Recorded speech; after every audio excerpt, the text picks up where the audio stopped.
Awal mula berdirinya Kerajaan Majapahit. Mendengar kata Kerajaan Majapahit, tentu sudah tidak asing lagi di telinga kita, dan saat itu juga yang akan terlintas dalam bayangan atau pikiran kita, adalah sebuah kerajaan besar, yang daerah kekuasaannya hampir meliputi seluruh Asia. Selain itu yang kita ingat adalah, sebuah sumpah yang akhirnya menyatukan Nusantara, yaitu Sumpah Palapa, yang diucapkan seorang Mahapati gagah perkasa, dan sangat sakti, yang kita kenal dengan nama Gajah Mada.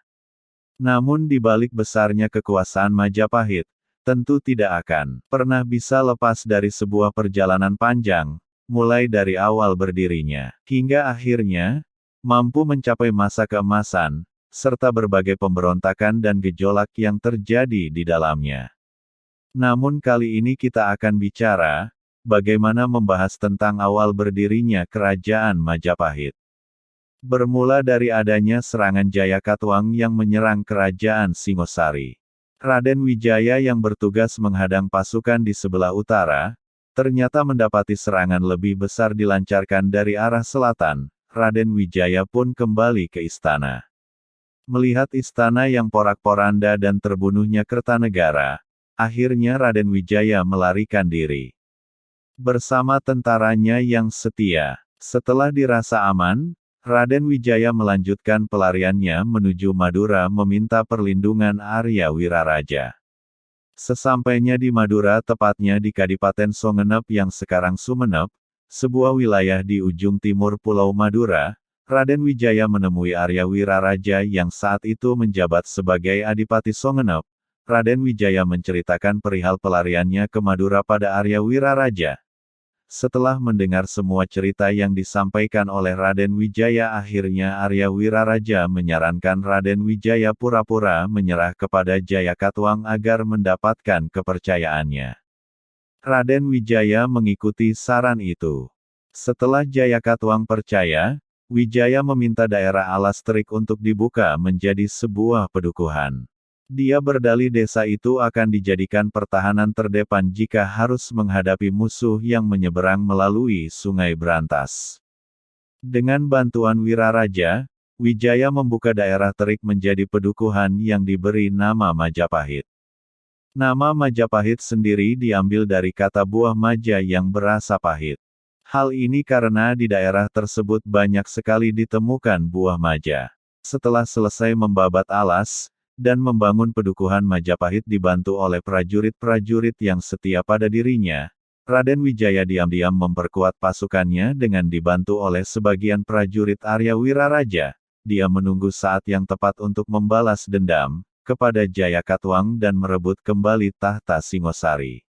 Bertepatan dengan masa itu, pada awal tahun 1293, tentara Kubilai Khan datang ke Jawa untuk menghukum Kertanagara karena telah melukai utusan Mongol Tartar.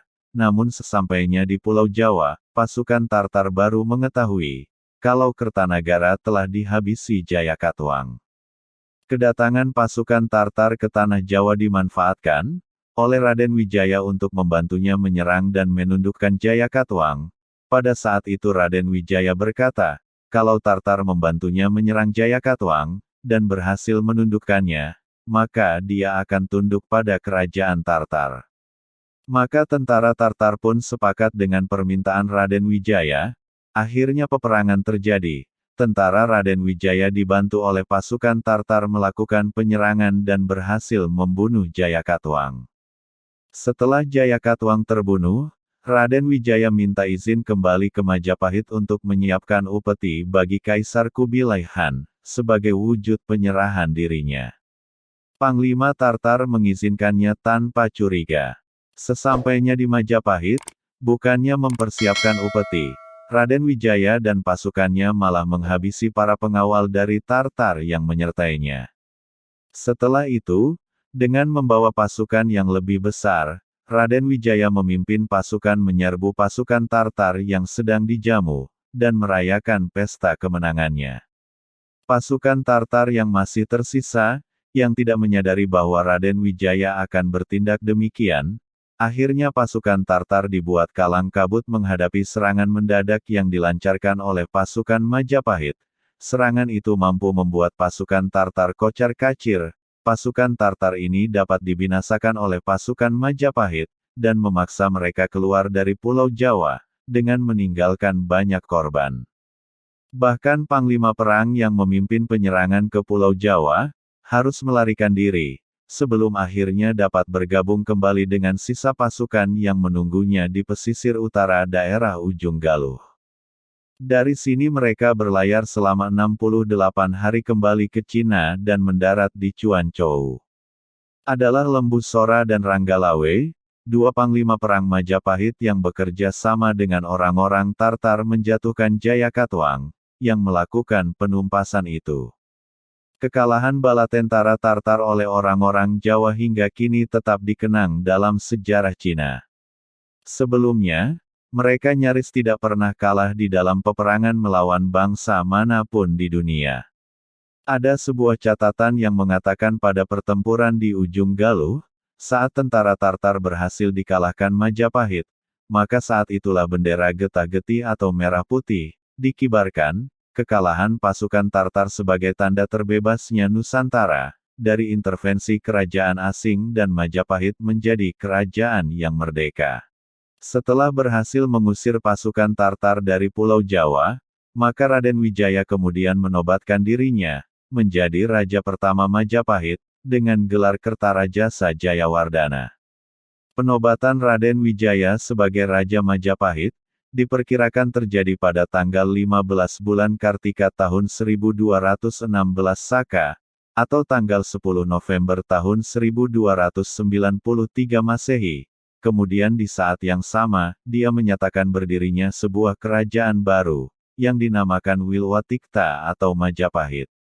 Dalam memimpin kerajaan Majapahit, Raden Wijaya dikenal memerintah dengan tegas dan bijak.